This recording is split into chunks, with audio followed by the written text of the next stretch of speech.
Traço 6 retas, é fácil fazer o castelo. Com um lápis em torno da mão e me dou uma lua. E se faço chover, com 2 riscos tem um guarda-chuva. Se brilhinho de tinta cai no pedacinho azul do papel, num instante imagino uma linda gaivota no céu.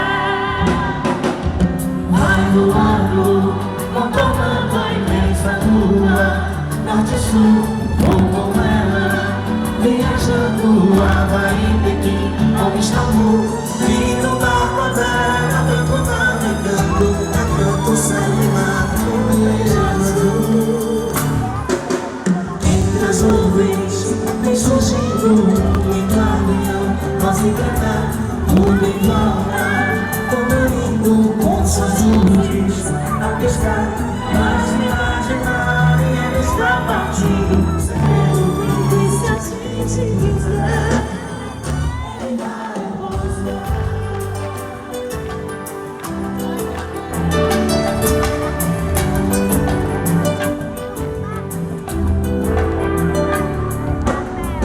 Uma folha qualquer, eu desenho um navio de partida, e como os bons amigos dentro de mim com a vida. De uma América a outra eu consigo passar no segundo. Giro um simples compasso, em um círculo eu faço um mundo. O menino caminha, caminhando, chega ao muro, e ali logo em frente a esperar pela gente um futuro e o futuro é uma estrada e tentamos pilotar, não tem tempo, ninguém sabe, nem tem hora de chegar.